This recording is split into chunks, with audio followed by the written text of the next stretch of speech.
Hello friends, कहानियाँ किस्से channel में आपका स्वागत है। तो चलिए कहानी का अगला भाग शुरू करते हैं।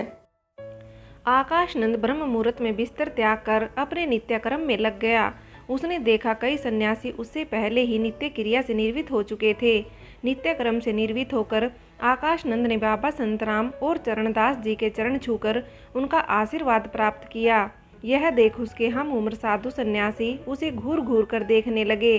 कुश्ती के दांव पेचों की जानकारी रखने वाले कई साधु सन्यासी शिवालय के आंगन में दंगल की तैयारी के लिए जमीन को खोदकर उसे अखाड़े का रूप देने में लगे थे।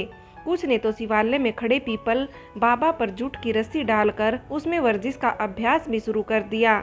आकाश नंद की समझ में नहीं आ रहा था कि बिना पूर्वाभ्यास के कुश्ती की इस दंगल में वह मैदान में कैसे उतरे। उसकी मनोदशा से साधु चरणदास भली भांति परिचित था। उन्होंने आकाश नंद को अपने पास बुलाया और आज की प्रतियोगिता के लिए आकाश नंद की तैयारी के बारे में पूछा। आकाश बोला, अब तो आपका ही सहारा है गुरुदेव, अपने इस चेले पर आशीर्वाद बनाए रखना। चरणदास ने कहा, हिम्मत मत हारना आकाश नंद, कुश्ती की दंगल जीतने का सबसे बड़ा दाव यही है। ठीक 4 बजे बाबा संतराम ने सभी साधु सन्यासियों को शिवालय के बाहर बने आंगन में एकत्र होने को कहा। 4 दर्जन से अधिक सन्यासी बाबा का आदेश सुनकर गोल चबूतरे में बैठ गए। सभी प्रतिभागियों को वर्जिश के लिए 10 मिनट का समय दिया गया। इसके बाद चरणदास जी ने घोषणा की कि जो साधु सन्यासी इस कुश्ती प्रतियोगिता में भाग नहीं लेना चाहते हैं वे चबूतरे में बैठकर आज की इस प्रतियोगिता के दर्शक बने रहें। जो दंगल में भाग लेना चाहते हैं वे चबूतरे से नीचे उतरकर अपने शरीर पर अखाड़े की मिट्टी का लेप करना शुरू करें। चरणदास का आदेश सुनकर 2 दर्जन से अधिक साधुओं ने चबूतरे में बैठकर तमाशबीन बनना ही उचित समझा। आकाश नंद भी पहले उन्हीं के पीछे बैठा था, लेकिन जैसे ही चरणदास की नज़र उस पर पड़ी उन्होंने अपनी भ्रुकुटी तानते हुए आवाज़ लगाई, आकाश नंद दिखाई नहीं दे रहा है। आकाश नंद हांफते हुए अखाड़े में चला आया। इसके बाद चरणदास ने सभी प्रतिभागियों की गिनती की। कुल 21 प्रतिभागी मैदान में थे। चरणदास ने सभी प्रतिभागियों को समझाया कि यह प्रतियोगिता 21 प्रतिभागियों के बीच है, इसलिए एक खिलाड़ी को इस चरण में लक्की ड्रा से विजयी घोषित किया जाएगा। इसके लिए बाबा संतराम जी पर्ची निकालकर उस विजेता के नाम की घोषणा करेंगे। सभी प्रतिभागियों के नाम की पर्ची लिखकर बाबा संतराम ने एक पर्ची निकाली। आकाश नंद की किस्मत ने इस बार बाजी मार ली। बचे हुए 20 प्रतिभागियों के बीच प्रथम चरण का मुकाबला हुआ, जिसमें से 10 प्रतिभागी विजेता घोषित हुए। इस प्रकार कुल 11 प्रतिभागी दूसरे चरण में पहुंच गए। अगले चरण के लिए एक बार फिर एक प्रतिभागी का चयन लक्की ड्रा से होना जरूरी था। किसी को प्रतियोगिता पर संदेह न हो, इसलिए इस बार बाबा चरणदास ने नैले दैले को मन ही मन स्मरण करके नैले को सुग्गा का रूप रखकर शिवालय में उपस्थित होने को कहा, जबकि दैले को आदेश दिया गया कि आकर अपने गुरु भाई आकाश नंद के शरीर में प्रवेश कर जाओ। दोनों चरणदास की सेवा में हाजिर हो गए। चरणदास ने सभी प्रतिभागियों को बताया कि इस बार लक्की ड्रा पीपल बाबा पर विराजमान यह सुग्गा करेगा। सबका ध्यान सुग्गा पर गया, जो पेड़ पर बैठा टुकर टुकर सभी प्रतिभागियों को देख रहा था। बाबा चरणदास ने सभी प्रतिभागियों के नाम लिखकर सुग्गा को उनमें से एक नाम छांटने को कहा। सुग्गा ने आकर चरणदास के आदेश का पालन करने के लिए सभी पर्चियों को उलट पलट कर एक पर्ची उठाकर बाबा संतराम को पकड़ा दी। बाबा ने पर्ची खोलकर नाम की घोषणा की तो इस बार भी आकाश नंद का नाम सुनकर सभी प्रतिभागी दंग रह गए। सभी आपस में खुसर फुसर करने लगे कि आज तो लगता है आकाश नंद का ही दिन है। इसके बाद शेष बचे 10 प्रतिभागियों में भिड़ंत हुई, जिसमें से 5 विजयी घोषित हुए। कुल मिलाकर तीसरे राउंड के लिए 6 प्रतिभागी अब मैदान में बचे थे। तीसरे राउंड की प्रतियोगिता शुरू हुई तो तीसरे राउंड का पहला मुकाबला आकाश नंद और अब तक प्रतियोगिता के सबसे मजबूत दावेदार साधु मस्तानंद के बीच हुआ। आकाश नंद के शरीर पर मस्तानंद का कोई दाव नहीं लग रहा था। यह देखकर पूरे शिवालय के साधु सन्यासी आकाश नंद के पक्ष में तालियां बजाने लगे। मस्तानंद जब पस्त हो गया तो आकाश नंद ने उसे ईरानी दाव लगाकर चित कर दिया। इसके बाद 2 अन्य मुकाबलों के द्वारा इस राउंड के अन्य 2 विजेताओं की भी घोषणा हो गई। चौथे राउंड में कुल 3 प्रतिभागियों में से इस बार भी चरणदास के कहने पर सुग्गा द्वारा ही एक प्रतिभागी का लक्की ड्रा से नाम निकाला गया। इस बार आकाश नंद का नाम लक्की ड्रा से नहीं निकाला तो हारे हुए सभी प्रतिभागी यह देखकर बहुत खुश हुए। इस मुकाबले में भूमानंद और आकाश नंद के बीच मुकाबला हुआ। इस बार आकाश नंद ने जांघिया दाव लगाकर भूमानंद के पैर जमीन से उखाड़कर उसे हरा दिया। इस कुश्ती प्रतियोगिता का अंतिम चरण का मुकाबला अचलानंद और आकाश नंद के बीच हुआ। अचलानंद भी कुश्ती का अच्छा पहलवान था, लेकिन आकाश नंद ने जब उसे उठाकर पटकना शुरू किया तो अचलानंद ने बीच में ही मुकाबला छोड़ दिया। इस प्रकार इस दंगल में आकाश नंद ने बाजी मार ली। बाबा संतराम और चरणदास ने आकाश को विजयी घोषित किया। चरणदास ने थोड़ी देर के लिए एकांत में जाकर नैले दैले को स्मरण करके उन्हें भीम अखाड़ा वापस जाने का हुक्म दिया। अचानक हल्के से तूफान के साथ दोनों वापस चले गए। चरणदास ने आकाश नंद को अपने पास बुलाकर पूछा, आज तो कमाल कर दिया आकाश नंद, हमें नहीं मालूम था कि तुम कुश्ती के भी अच्छे पहलवान हो। आकाश नंद बोला, सब आपका प्रताप है गुरुदेव, आपका आशीर्वाद न होता तो मैं तो पहले ही हिम्मत हार गया था। बाबा ने उसकी पीठ थपथपाते हुए विजयी भव का आशीर्वाद दिया तो आकाश नंद का मन गदगद हो गया। कुछ देर विश्राम के बाद बाबा संतराम ने सभी साधु सन्यासियों को बताया कि अगली प्रतियोगिता गायन की होगी। सर्वश्रेष्ठ भजन गायक को विजेता घोषित किया जाएगा, इसलिए सभी प्रतिभागी ध्यानपूर्वक अपनी प्रस्तुति देंगे। इसके बाद भजन कीर्तन मंडली के समक्ष प्रत्येक प्रतिभागी ने अपनी प्रस्तुति दी। प्रतिभागियों ने एक से बढ़कर एक भजन गाकर श्रोताओं को मंत्रमुग्ध कर दिया। अंत में आकाश नंद ने अपनी प्रस्तुति दी। प्रभु राम के भजन को सुनकर बाबा संतराम और चरणदास के साथ सारा शिवालय आज राममय हो गया था। साधु चरणदास का इस प्रतियोगिता का प्रायोजन सफल रहा। बाबा संतराम ने आकाश नंद की योग्यता की परख करने के बाद उसे अपना मुख्य चेला और वारिस घोषित कर दिया। चरणदास के साथ साथ सभी साधु सन्यासियों ने आकाश नंद को इस नई जिम्मेदारी के लिए बधाइयाँ दी। प्रतियोगिता समाप्ति के बाद चरणदास और संतराम ने अपने इस प्रायोजन पर विचार विमर्श किया। चरणदास ने बाबा संतराम को बताया कि आकाश नंद हम दोनों का प्रिय है। उसमें ऐसे कई गुण हैं जो अन्य साधुओं में नहीं हैं, लेकिन उसके घर में बूढ़े माता पिता की ओर उसका ध्यान अक्सर चला जाता है। उसे यह नई जिम्मेदारी मिलने से उसका ध्यान इधर बना रहेगा। बाबा संतराम बोले, मुझे भी कुछ दिनों से ऐसा प्रतीत हो रहा था कि आकाश नंद का ध्यान गृहस्थ की ओर भटक रहा है। इसकी अभी उम्र इतनी अधिक भी नहीं है। 10-15 वर्ष इसे सन्यासी के रूप में अपने साथ बनाए रखना हमारे लिए भी चुनौती होगी।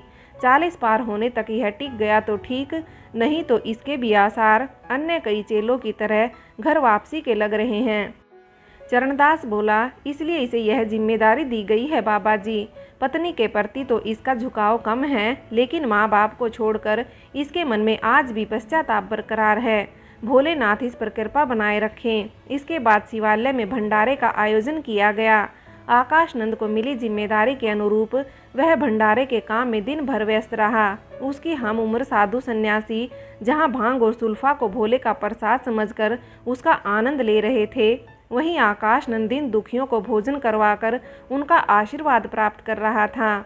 लोगों को भोजन कराते कराते अचानक आकाश को भीम अखाड़े की याद आ गई। उसका ध्यान नैले दैले की ओर गया।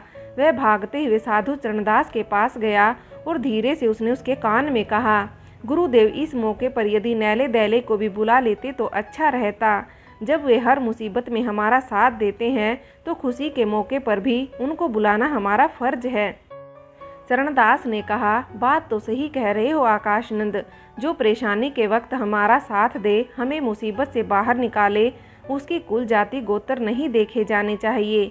आकाश ने कहा, तो गुरुदेव बुलाइए ना नैले दैले को भी, मैं तो उन्हें अपना गुरु भाई ही मानता हूँ। चरणदास ने कहा, ठीक है आकाश नंद, बहुत अच्छी सोच है तुम्हारी। मैं अभी उनको यहाँ बुला लेता हूँ। उनको बता दूंगा कि तुम्हारा गुरु भाई आकाश नंद तुम्हें याद कर रहा है। इसके बाद चरणदास ने थोड़ी देर के लिए मंदिर के एक कोने में जाकर एकांत लिया। चरणदास ने नैले दैले को स्मरण करते हुए कहा, गुरु भाई ने याद किया है तुम्हें, बड़ी खुशी की बात है। मुसीबत के साथ ही तुम उसके खुशियों में रहना साथ है। चोला बदलो साधु बनकर भोज खुशी से खाओ। गुरु चेले का धर्म निभाओ, शिवालय जल्दी से आ जाओ। चरणदास जी का इतना ही कहना था कि दो हट्टे कट्टे साधु शिवालय के आंगन में उपस्थित हो गए। चरणदास जी उनको पहचान गए। उन्होंने आकाशनंद को इशारों में नैले दैले के हाजिर होने की बात बताई। आकाशनंद ने नैले दैले को भोजन करवाया। उसने इस मौके पर उनके वहां पधारने के लिए धन्यवाद किया। शिवालय के भंडारे का प्रसाद ग्रहण कर नैले दैले बहुत जल्दी तृप्त हो गए। भोजन करने के बाद दोनों ने चरणदास एवं आकाशनंद से विदा ली। इस सम्मान के लिए उन्होंने बाबा का शुक्रिया अदा किया। दोनों इस सम्मान के बदले भविष्य में आकाशनंद के किसी मुसीबत में याद किए जाने पर उसके लिए हाजिर होने का वचन देकर अंतर्ध्यान हो गए। शिवालय में उपस्थित अन्य साधुओं ने सोचा कि ये दोनों शायद चरणदास जी की जान पहचान वाले किसी मंदिर के साधु सन्यासी होंगे। इस तरह आकाश ने अपनी सूझबूझ से इस खुशी के दिन ही नैले दैले जैसे दो ताकतवर जिनों से भी अपनी दोस्ती की गांठ बांध ली। जो काम बाबा चरणदास ने भीम अखाड़े की दंगल जीत कर किया था, वह काम आकाशनंद ने प्रेम और बुद्धिमता से पूरा कर लिया। शाम तक जरूरतमंद लोगों ने भंडारे का लुत्फ उठाया। सारा काम निपटा कर आकाशनंद बाबा संतराम एवं बाबा चरणदास जी की शरण में चला आया। सुबह ब्रह्ममुहूर्त से अब तक लगातार काम में व्यस्त रहने के बावजूद आकाशनंद के चेहरे पर लेश मात्र भी थकान नहीं दिखाई दे रही थी। बाबा चरणदास समझ गए कि यह आकाशनंद के शरीर में जिन के प्रवेश का असर है। दोनों बुजुर्ग साधुओं ने आकाशनंद को विश्राम करने को कहा। अगले दिन दिनचर्या के अनुसार सभी साधु अपने अपने इलाकों में भिक्षाटन की ओर प्रस्थान करने लगे। चरणदास और आकाशनंद आज भी बड़े बाजार के इलाके में गए। वहां उन्होंने मारवाड़ी सेठों के सामने शिवालय के रंग रोगन की बात रखी। कई सेठों ने इस पुण्य कार्य के लिए हामी भरी। 2-2.5 घंटे तक बाजार का भ्रमण करने के बाद दोनों दिन में विश्राम के लिए भीम अखाड़े की ओर चले आए। रास्ते में साधु चरणदास ने आकाशनंद को बताया कि कल की दंगल भी वह नैले दैले की अनुकंपा से ही जीता है। आकाशनंद बोला, तभी तो मेरी समझ में नहीं आ रहा था कि मस्ता जैसे पहलवान को मैंने कैसे हरा दिया। थोड़ी देर बाद दोनों भीम अखाड़े में पहुंच गए। नैले दैले ने रोज की तरह अपने गुरु चरणदास और आकाशनंद के भोजन पानी की व्यवस्था की। आकाशनंद ने उन दोनों को उनके द्वारा कल की गई सहायता के लिए एक बार फिर धन्यवाद किया। भोजन के बाद चरणदास और आकाशनंद पीपल के नीचे बने चबूतरे पर लेटकर आराम करने लगे। शाम को दोनों शिवालय की ओर चले आए। चरणदास ने बाबा संतराम से मंदिर के रंग रोगन के लिए सेठों की सहमति की बात बताई। अगली रोज मारवाड़ी सेठों के करिंदे रंग रोगन की टीम के साथ मंदिर में पहुंच गए।